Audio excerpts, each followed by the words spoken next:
welcome to another episode of the Pixelated Sausage Show. Hi,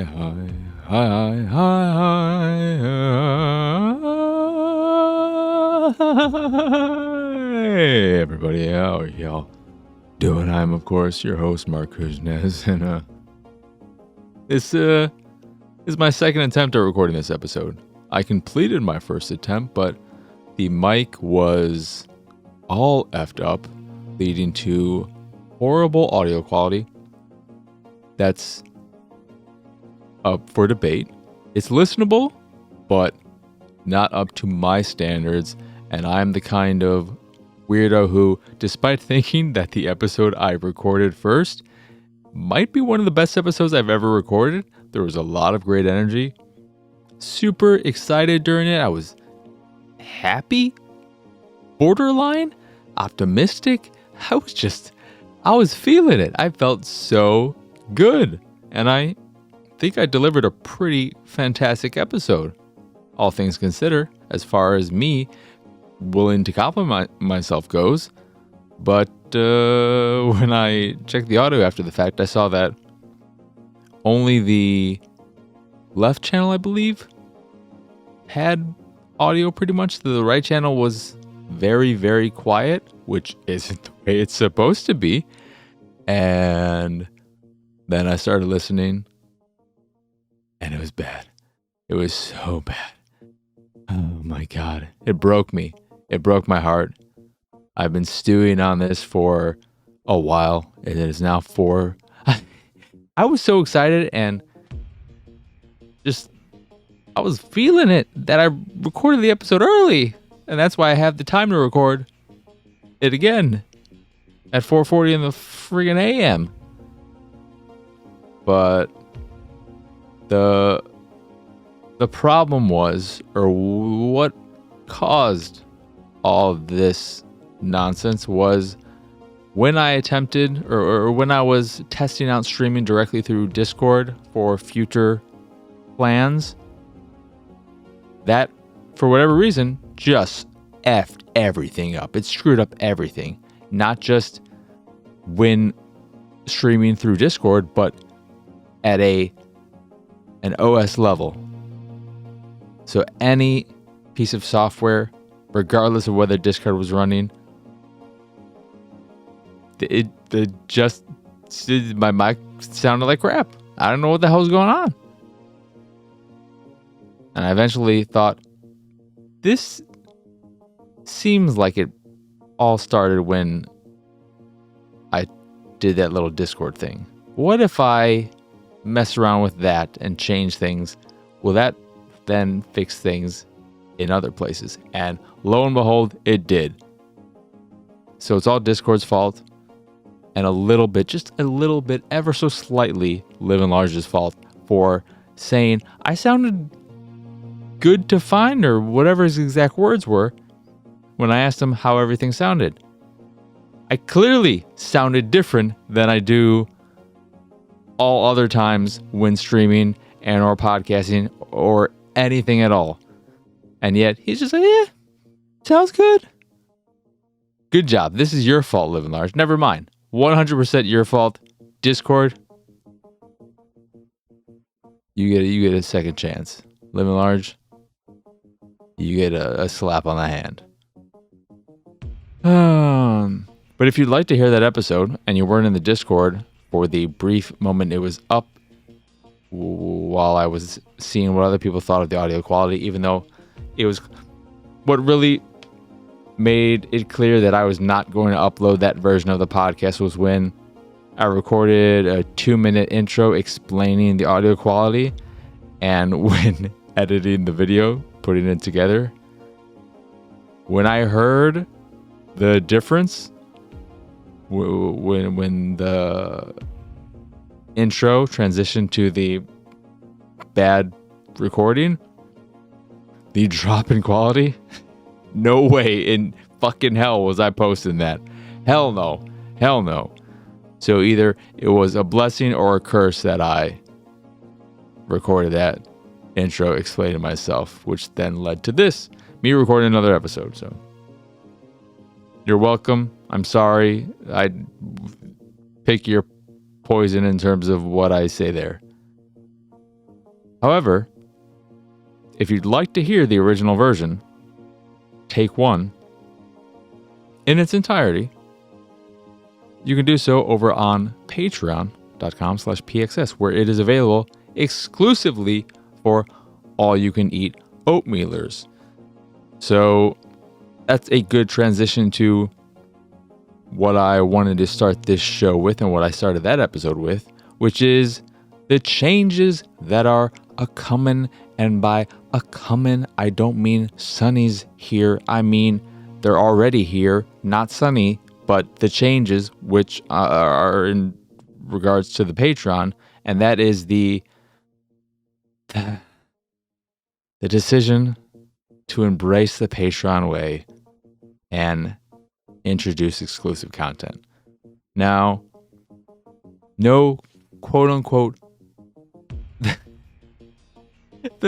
I said quote-unquote, and then it's like I had some weird fucking delay, and I did the quotes with my fingers a few seconds after I said that. Maybe look like a slow, dumb bum. But the quote-unquote real content will remain free for all, available day one, the hour one, minute one, second one, for everyone. So Attack the Backlog, second runs, this here show, any future shows I create. I swear to God, I am still planning to do Animazingly Baka. I want to do it because I want to talk about anime. And I'll get to that a little bit later. Just saying what I'm currently watching because I'm really surprised and impressed by it so far. But all that kind of stuff will always be available for everyone. And unless something crazy happens and I really lose my mind, I will continue not putting ads on them or taking on sponsorships or anything of that nature, because I've never felt comfortable with that, and I ignore any email I get regarding that kind of stuff, and it's just, I don't want to do that. I don't like that. So all of that stuff will not change. What is changing, though, is the introduction of bonus content in the form of Q&As, random private streams of stupid shit like tier making, and maybe putting together top 10, top 100 lists. So maybe I'll do a stream where I am putting together my top 100 games of all time. I wouldn't do that publicly because it's just like, people enjoy that, I guess, but making that real content that is there and always there seems pointless. So that means it's great for exclusive content. What better content do you want exclusively than the pointless content? So stuff like that, as well as maybe a movie commentary or two. I really like the idea of doing movie commentaries, but I don't know if I have anything to offer myself. I don't know what I would say or what movies would be good. Probably ones that I have some kind of personal connection to or have watched many, many times, like the Before trilogy or the Ninja Turtle movies. Thought it might be fun to do all the video game based movies, since I have experience with the movie as well as the properties they're based on. And something I thought of while recording the original version of this episode that could be fun is doing commentary for movies I have specifically never watched ever. So, and movies that would probably lead to enjoyable commentary, like the 50 Shades of Grey movies. I've never watched them because why the fuck would I watch those movies? But if I'm going to watch them and record commentary for them, that might make it more enjoyable for myself, and then it might make it more enjoyable for you if you want to watch that crap too. Maybe it's good. Who knows? I don't want to call it crap. Maybe it's amazing. Maybe the 50 Shades trilogy after I watch it, if that were to happen, maybe it would overtake the Before trilogy and become my favorite trilogy of all time. Maybe I'll watch the 50 Shades movie and the Before movies will look like dog shit in comparison. I'll think, oh God, I used to like these Before movies? That was before I watched these 50 Shades movies, baby. But that's the basic gist of things. The Discord perks remain. And yeah. So there are 3 tiers. Your basic $1. Hey, I like your stuff. Want to support you at the minimum. So here you go. Here's $1. Get a Discord role for that. Then you have the mid tier at $3, which gives you a fancier, schmancier role and a private Discord channel. And then the all you can eat big boy nom top tier, which gets you access to all the exclusive content and what have you. So if any of that sounds interesting to you, you can go over to the Patreon. That is, again, patreon.com/pxs, and see all the full details there. See what the different tiers entail, etc., and decide what to do from there. Yeah. That is it in terms of housekeeping, or whatever you want to call it. I have a few games to talk about. One of them is a mouthful. I'll never remember. It's like the case of fucking Project Nightmares, Case 36. It's not Henry. I keep wanting to read it as Henry. It's Henrietta Kedward. Project Nightmares, Case 36, Henrietta Kedward, and then Beacon Pines. But I do want to touch upon a few other things before getting all into that. And another reason why the episode turned out bad and it's so fucking annoying is that with every episode, before I record it for real, I do a little 15 or so second test recording to make sure the audio is working and everything is up to snuff. But I didn't do it. I didn't do it last night because I was feeling it. I was feeling good. I was excited. I'm ready early. This is going to be great. And it wasn't great. I mean, it was great, but the fucking the creation that came from it, audio wise, was not great. But yeah, what are you gonna do? At least I got some exclusive content out of it, baby. Maybe that was the whole universe's plan all along. I introduced the new changes to Patreon yesterday, and the world said, what better than to give everyone some exclusive content right away in the form of an episode that sounds like shit, because the exclusive content you're offering is kind of shit. Or is it? But there was some news that may have happened before the last episode and I didn't talk about it. I forgot. Or it happened since. But the Microsoft, Xbox, Activision, Blizzard deal, acquisition was blocked in the UK by whatever the name of their organization is. And that is making the deal seem way less like a sure thing. We still have the FCC in the States and then the European Union, whatever it's called, to weigh in their respective camps. So there is still a lot of stuff up in the air. Both Microsoft and Activision came out and said they're going to appeal the decision, which the one of the main reasons why the decision is so weird is because they cited cloud gaming as the reason and not the Call of Duty shit that we've been getting shoved down our throats all this time. It just doesn't make sense. There are plenty of reasons you can look at this deal and say, hold up a minute. But cloud gaming, you hold up a minute. Because you're fucking, well, I don't know what you're thinking of. But, yeah, I think I speak for everyone when I say I'm fucking sick and gosh darn tired of hearing about this shit. And I hope one of the other organizations blocks it, because if 2 of the 3 block it, I think that means the deal is as good as done. I don't think they would even bother going through the appeal process at that point. They would just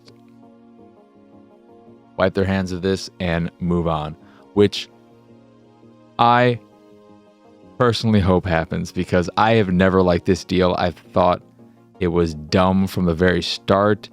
The amount of money, one, seems way too much for what you're getting.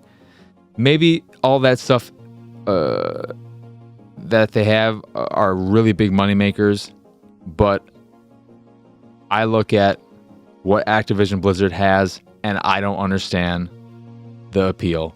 You have Call of Duty, World of Warcraft / Warcraft, StarCraft, which doesn't seem in any way, shape, or form relevant anymore, unless you're probably Korean and play professionally. Does anyone else give a shit about StarCraft? Do they even still care about StarCraft? And do they care about newer? Like, I haven't heard anyone talk about StarCraft in forever. And then you have Diablo, of course. That's something to get excited about, sure. Overwatch. I have no idea what the popularity is in that community right now, ever since Overwatch 2 launched and everything. Has it settled, or are people still... I don't hear anyone talk about playing it ever. So, what really is there? How is it worth that much? And yeah, there's Candy Crush too, I guess, but what was it? $67 billion for that? And what pissed me off is that this doesn't mean any of these other things would have happened, but because they went through trying to get this acquisition done and were stuck in limbo with it, they were unable to make other acquisitions that I, for one at least, think would have been much better in many regards, in terms of the value you're getting for the cost, the potential future games that would come out about them. Every time I saw Koch Media, or however you pronounce their stupid name, getting these games and properties for what seemed like super freaking cheap, I was like, man, you know what would have been great? If Microsoft wasn't stuck with this stupid fucking Activision bullshit and could get these things instead. It would be way cheaper, and I think they're way better. Deus Ex, Tomb Raider, yes, get that stuff. Get that stuff. But my pipe dream wish for all of this would be Microsoft saying, fuck this. Okay, whatever. We promised you $4 billion or whatever if regardless of whether the deal goes through. Here it is. Fuck off. And now, we still care about mobile. That was one of the big reasons why we were interested in Activision Blizzard. You know who just got a beefy, birdie little mobile studio? Sega. That's right. Whatever we need to do, however much money we need to throw at them, let's get Sega, baby. And then you know what we're going to do after that? We're going to rebrand Xbox Sega. It's going to be the Sega box. Oh, yeah, and they can call it Sex Box, baby. Oh. And then we can get all of those good games instead of shit like Call of Duty. Yakuza, Persona 6. Let's make Persona 6 available on all platforms except for PlayStation, because they made that whole Activision shit a fucking pain in the ass. Let's be petty and fuck them as much as we can. I would be so petty about all this stuff after the fact. After the dust settles and whatever is done, I would do whatever I could to not appease Sony and Sony fanboy bastards. Buy Square. But buy whatever, man. But yeah. Just fucking something happened. I'm sick of it. I don't want to hear about it anymore. I don't even follow gaming news all that much, and I still hear about that all the time because it's just that prevalent everywhere. I also decided to, after I finished Boba Fett, which did suck ass, horrible show, Mandalorian showing up made it better, but that episode was also incredibly exposition heavy. And I also realized, one, I am no longer excited to watch Mandalorian Season 3. I don't know when I'm going to get to it, but Boba Fett killed all my excitement for that. And it also made me realize I already knew I was, but I am definitely over ever hearing this ever again. It's worse than May the Force be with you. This is the way. Find a different way. I don't want to hear that ever again. Stop it. It's so annoying at this point. This is the way. This is the way. You know what? Maybe this shouldn't be the way. Because with things are this way, that's when we get to the Boba Fett. And I was planning to transition right into Obi-Wan after that. But when I started episode 1 and was seeing the recap of the prequel trilogy, it made me realize or remember that I've been wanting to rewatch all the movies, all the Star Wars movies, for a very long time. And I've been putting it off. And when I was watching that recap, it made it clear that before I watch Obi-Wan, I'd rather wait until I had rewatched those movies so that all of that era of Star Wars and whatnot is fresher in my mind than just watching a recap. Because recaps never do what they're meant to do for me, at least. I always feel very lost after watching them. So I decided to put that on hold. And the reason why I was dead set on jumping right to that after Boba Fett is because I want to know the answer to which is better or which is less worse, Boba Fett or Obi-Wan. And that's just going to have to wait. Because as much as I love Anchi and trust him most of the time, when it comes to this, I cannot believe you at all. No fucking shot. There is no way Obi-Wan is worse than Boba Fett. And I already said this, but the sheer fact that you have a good actor in Obi-Wan versus a bad actor in Boba Fett, that's a strong point. That's a strong point in Obi-Wan's favor. It might be pandery, sure, but Boba Fett is fucking pandery too. You may not think it's super pandery, but to me, any continuation of Boba Fett, any second he is on screen, any second where he is still alive and we are rewriting history and making it so his dumbass wasn't a dumbass who died like a dumbass, that's just pandering. I think the whole fucking show is just a fucking pander session. I hate Boba Fett because he seemed like he should be cool, and he's a piece of dog shit. And there's a line in the series where he says, I don't want to work for people who are, I don't want to work for stupid people who are going to be sending me off to my death anymore. You're fucking stupid, dude. You're a fucking idiot. Takes one to know you dumb shit. Jesus Christ. And another annoying thing about Boba Fett, making it even worse, one of the better new characters that was introduced in The Mandalorian, what do? They kill him. All right, cool. I was very upset by that. But I thought to myself, hey, at least the person who killed him seems like they could be interesting. What do? They kill him an episode later. Fucking great. Thank you. I love you, Star Wars, you stupid assholes. Fucking dumb shit. The one thing I will say, though, Darksaber, holy shit, do I love that. Better than any lightsaber. That thing is cool as shit. I love it so much. I want it. It's so cool. It's so cool.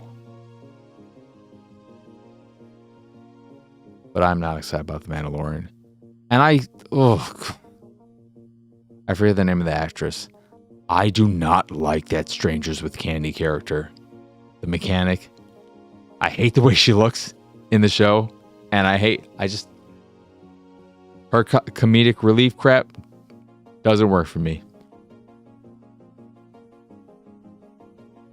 Anywho. What I ended up watching instead of Obi-Wan was Falcon and the Winter Soldier, as I decided to return to the MCU and their series. Finishing that, then following that up with Hawkeye, then Moon Knight, which I finished yesterday, leaving me with She-Hulk and Miss Marvel to go. The MCU shows suck. They are horrible. I don't know how Disney managed to pull off something great with Loki, because everything else is varying degrees of shit. I am not a huge fan of WandaVision. There are some great character and relationship moments between Wanda and Vision, but the show as a whole, I did not enjoy it. I thought the first half or so, with all the fake old-timey show things, very poorly written for something that is trying to elicit those feelings and be reminiscent of those shows and feel like those shows. You failed. I've watched lots of shows from that era that you are trying to pull off, and you failed. You did not work.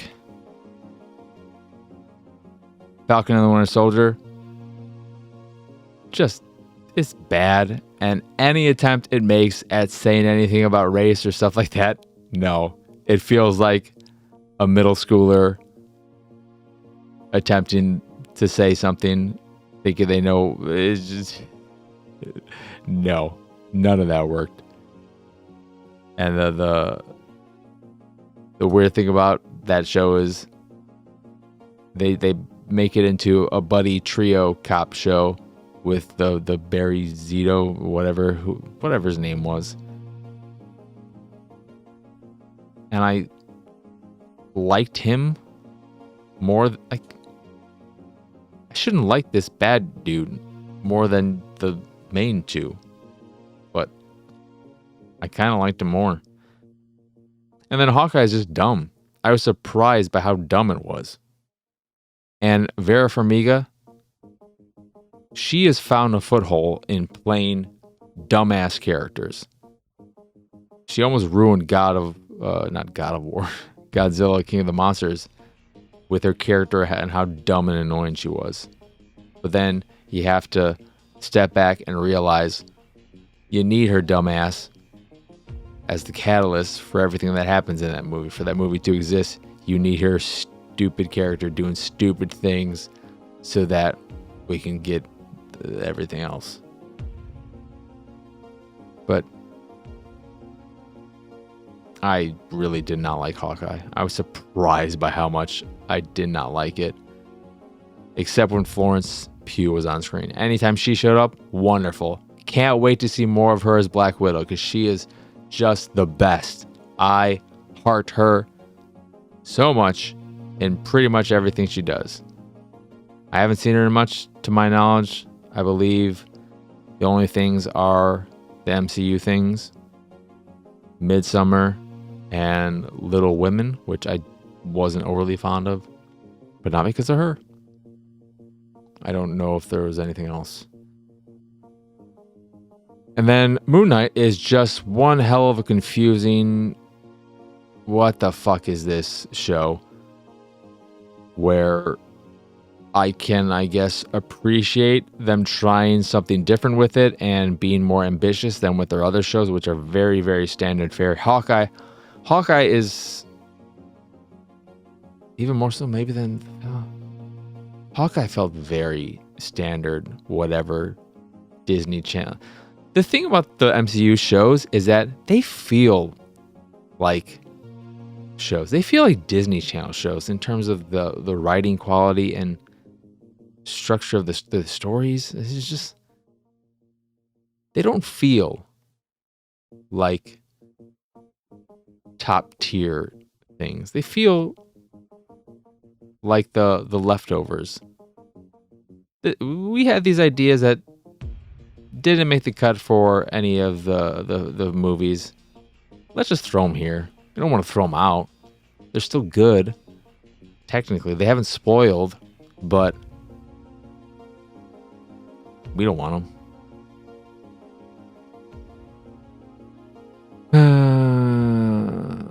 Yeah, Moon Knight is like Venom without the dumb fun, and then Legion without any of the whole being good parts. Don't know who that show is for. Don't see how people unfamiliar with Moon Knight will come away from it thinking, man, that was fascinating. I can't wait to learn more about Moon Knight. And anyone who is a fan of Moon Knight, I've only read a little bit of Moon Knight. I don't see how you come away from that thinking, man, that was a great Moon Knight show. I can't wait to see more of Moon Knight because they really did Moon Knight justice. I'm so happy. All right.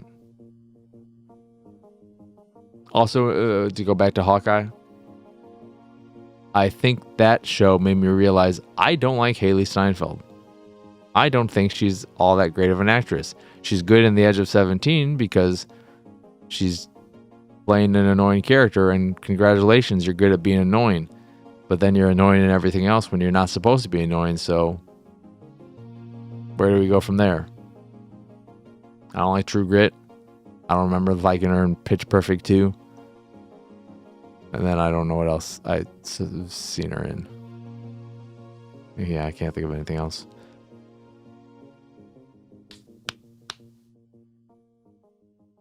Oh, anyway, let's get on to what I've been playing because this show's going long and I want to wrap it up.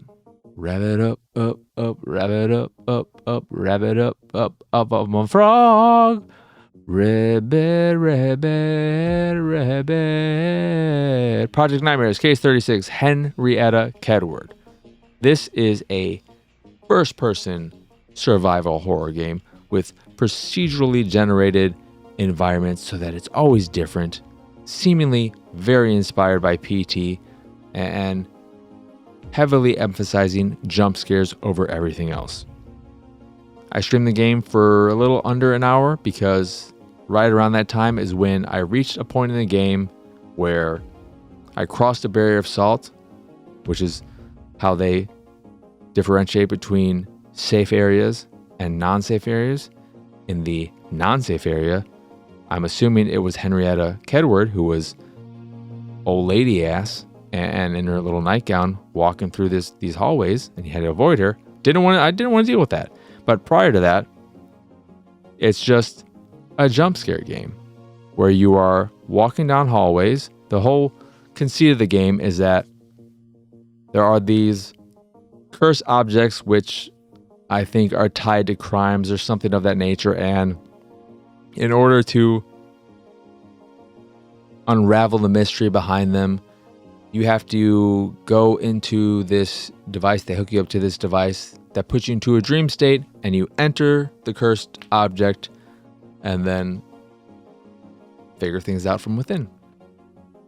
That's why it's called Project Nightmare, even though it's a dream state. It's a nightmare you're experiencing, because of course it is. And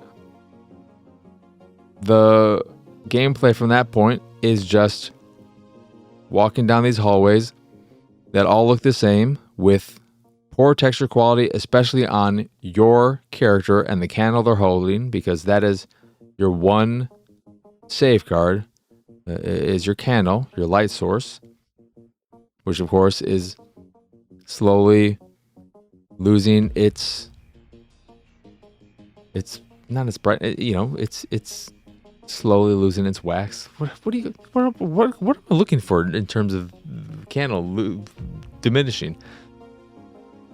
But the texture quality on your hand that is holding the candle and the candle itself, very, very smudgy. Very, very smudgy. It's a little weird looking.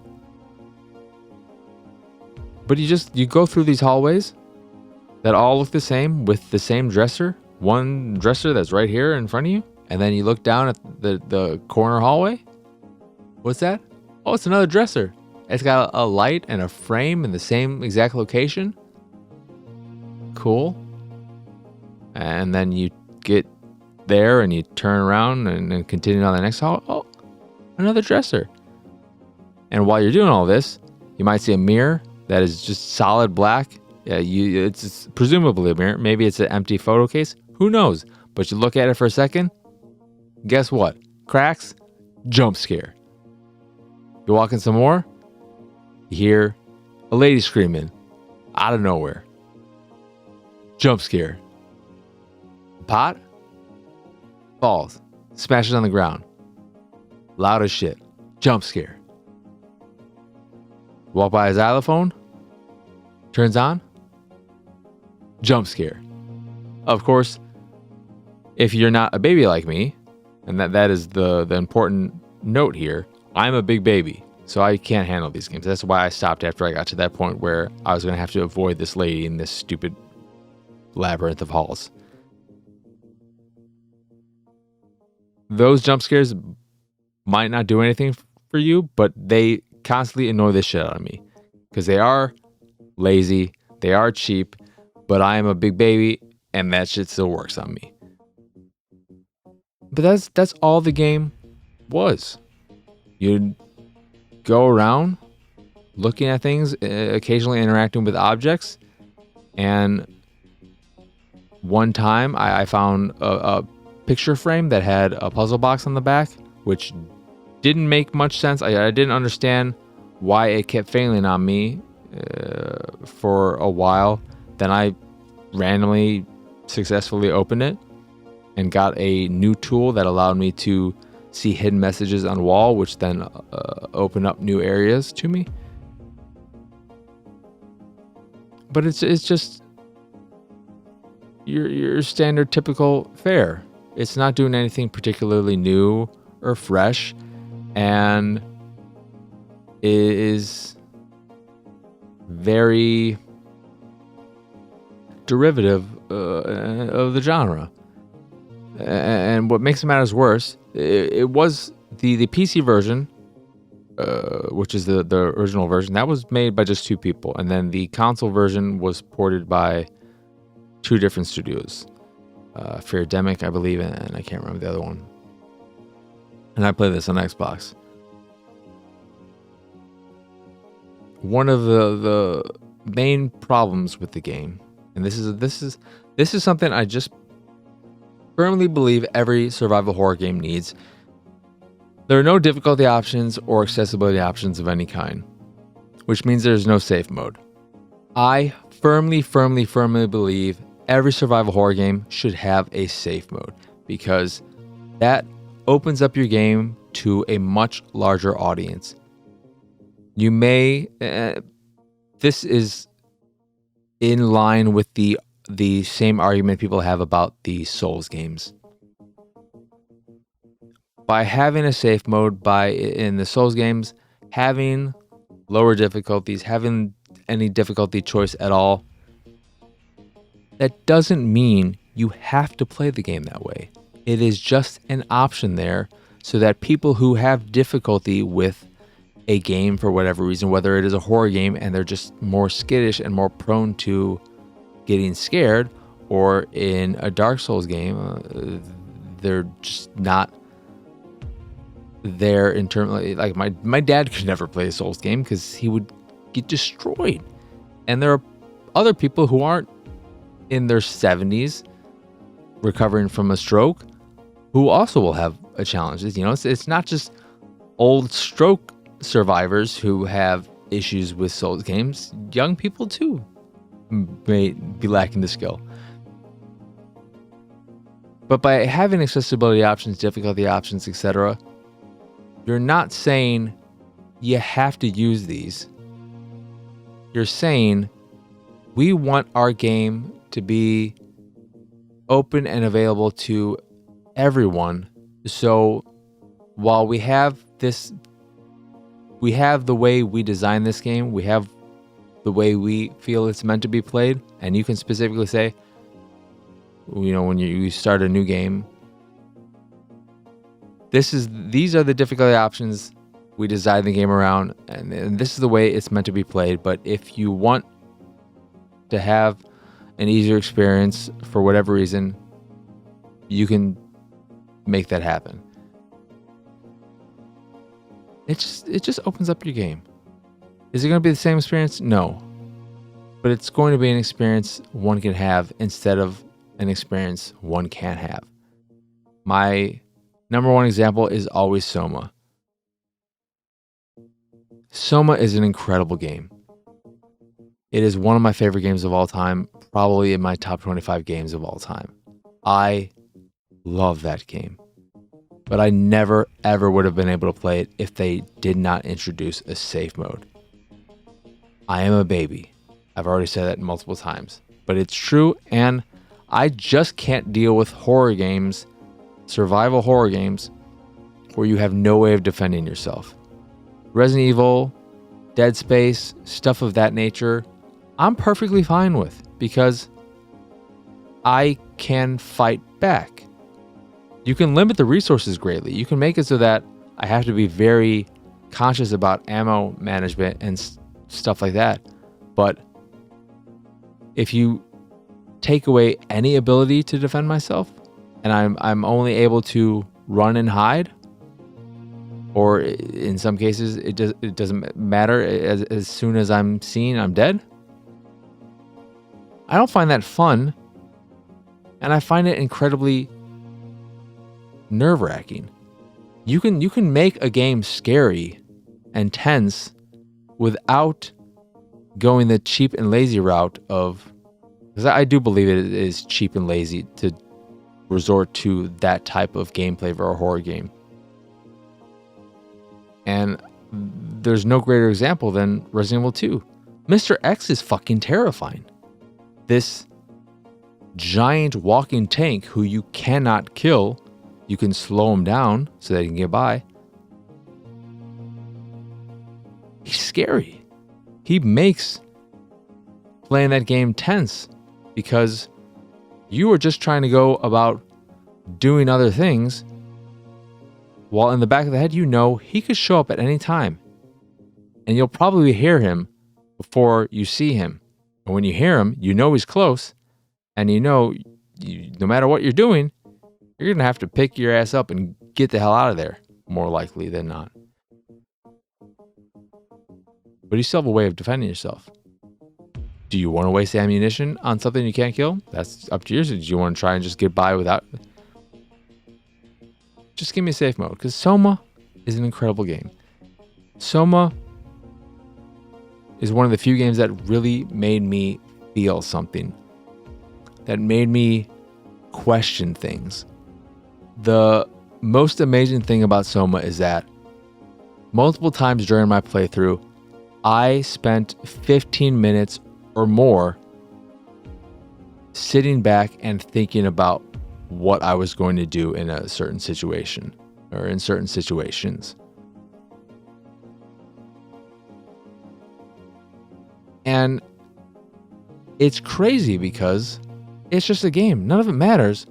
But I was looking at these moments, thinking to myself, I know I have to do this in order to progress, in order to keep playing the game, but I really don't want to. This does not make me feel good. I am not comfortable doing this. So what do?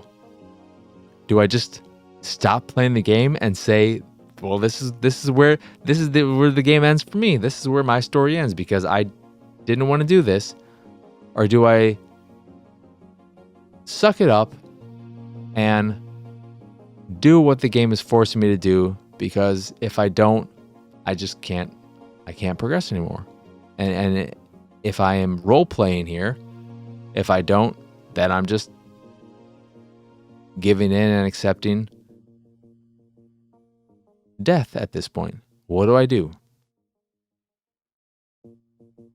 How important are my principles, my morals here versus the alternative? And should I do this, which may lead to me being able to get to this point or do this other thing that will I be able to make up for this evil act with something that brings light to the whole situation and maybe leads to a better future? That game made me think, and I love it so much. The story of Soma is great. And yes, my experience was different from those who would have played it normally without the safe mode, not playing in the safe mode. But that doesn't mean it's a lesser experience. It doesn't mean it's a worse experience. It was just a different experience. But I still was able to experience it. And I am so thankful that I was. Yeah, that is is that what the fucking goddamn title? Motherfucking Project Nightmares, Case 36, Henrietta Kedward. Then Beacon Pines. Pretty sure Entry recommended this to me a while ago. I was also interested in this game ever since I first saw it because the art drew me in immediately. It's beautiful. If you have a problem with furries and that kind of shit, I guess maybe you won't like it in the same way that your ass probably didn't like Dust and Elysian Tale way back in the Xbox Live Arcade days,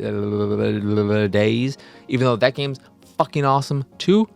And you know what, Enchi? Because I think when you mentioned it, you just said, this seems like a you game. I'm pretty sure you'll like this. This seems like something you'd like. And you know what, Enchi?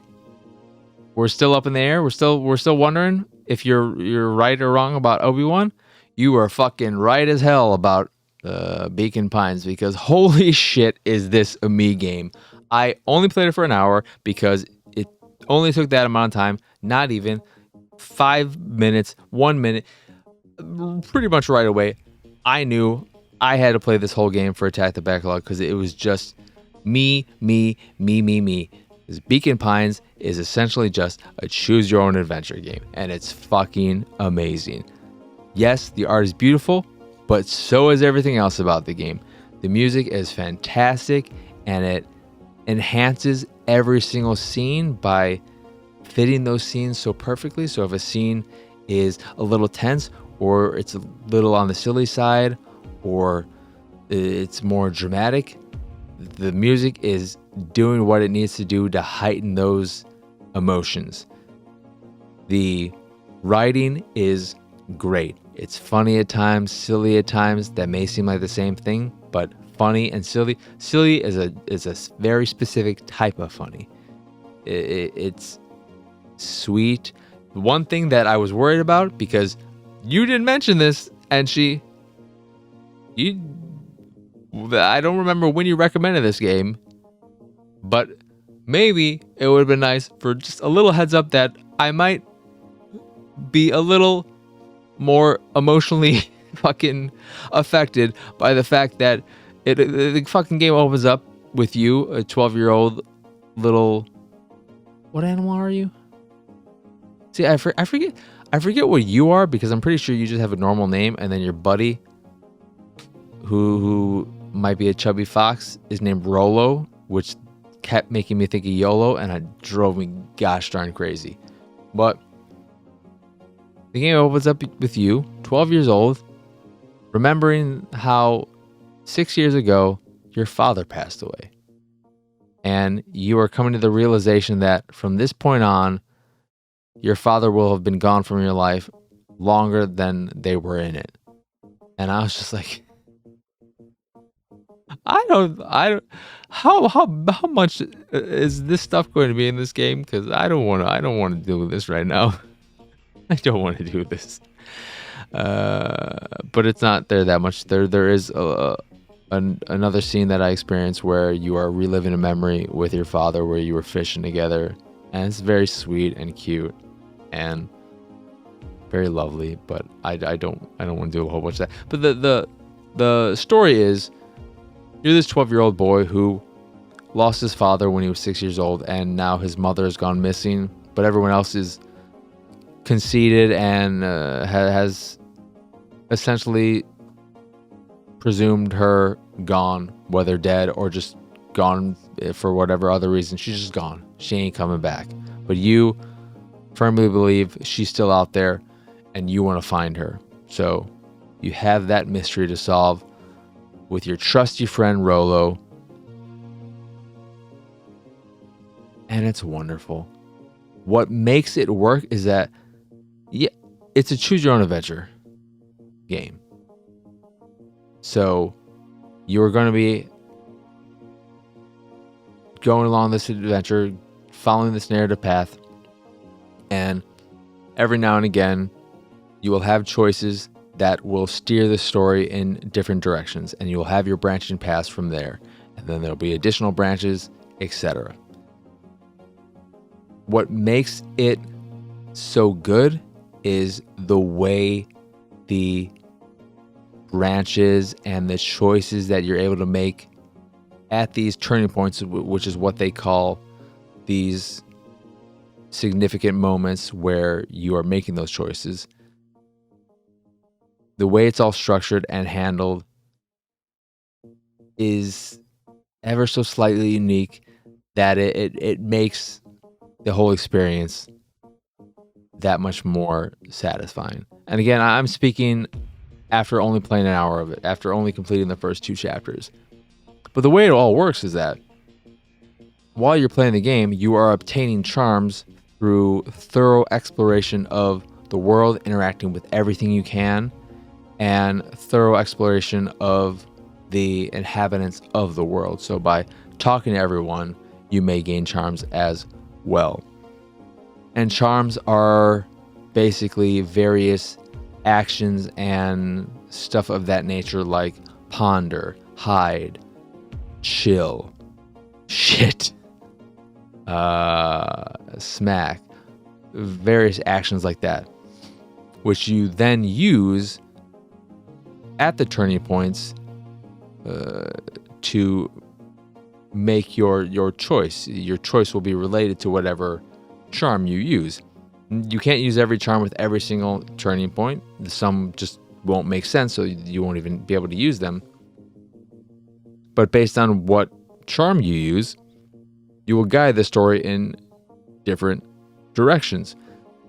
And what makes the game so fun and fascinating is that you can reach endings very quickly. You can abruptly reach an end. And like a good choose your own adventure book, what do? You go back to an earlier turning point and you use a different charm and then see where the story goes from there. But what I love is that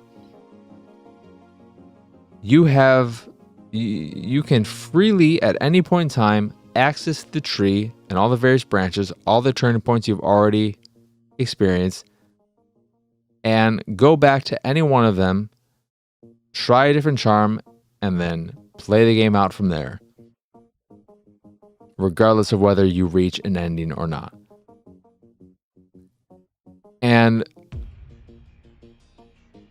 while you're playing and gaining all these charms, you're of course constantly gaining new charms, and these new charms that you didn't have back when you made a choice at certain turning points, you can now go back and use these new charms to experience new branches as well, which is where that is the way in which the game sets itself apart from other choose your own adventure type games and makes the whole experience so much more exciting, interesting. Is that when you were setting out initially, and as you keep playing, you will only have certain options available to you.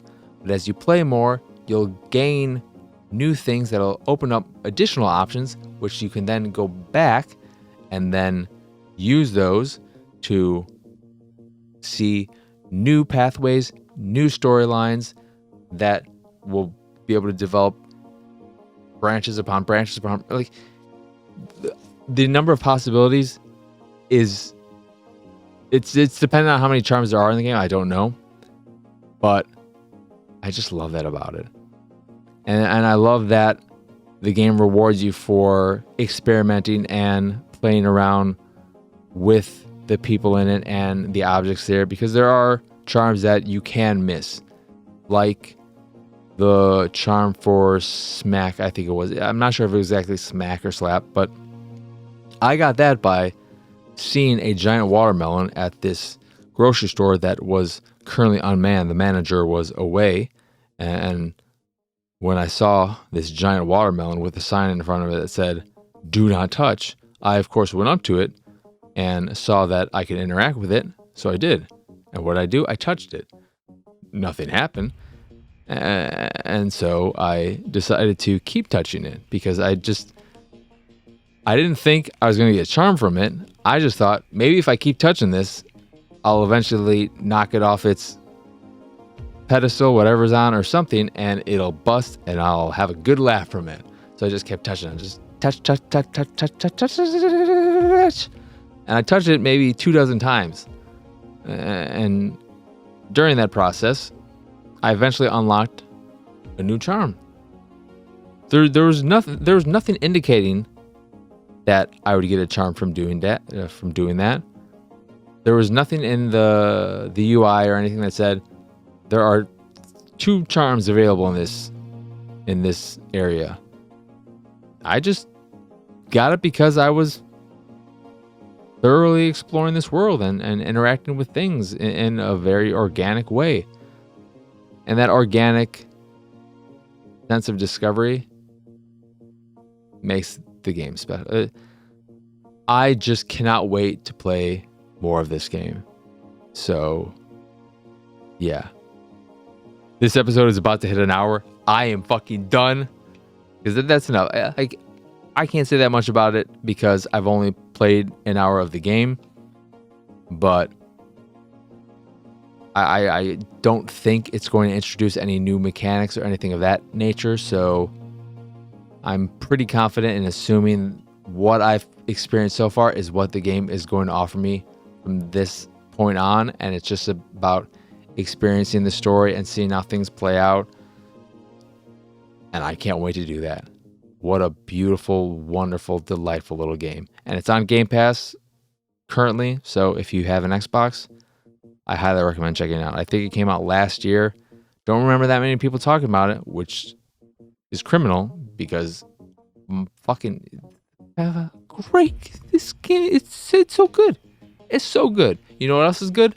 The fact that I'm done with this episode because I'm sick of it. I'm sick of this podcast right now. So, yeah, that'll do it for this episode of the Pixelated Sausage Show. Once again, I am Marcus Nez. Y'all can find me pretty much everywhere at PX Sausage. Of course, all my links of import, the site, the YouTube, the Patreon, the art, what have you, can all be found over at pxsausage.com. Again, I am everywhere at PX Sausage, and everywhere I call home can be found at pxsausage.com. And yeah, like I said at the top of the show, changes came to the Patreon.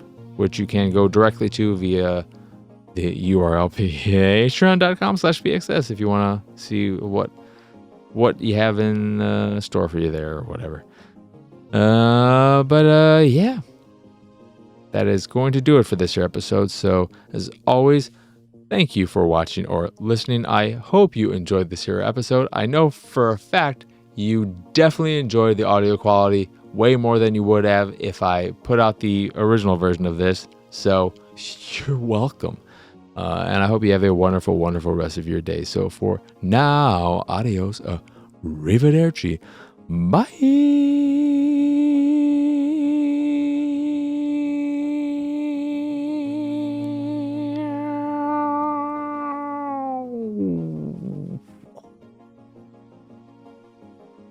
Oh my God, I pressed the wrong button. Jesus Christ. I don't think you heard that oh no, though. You didn't hear the soundboard.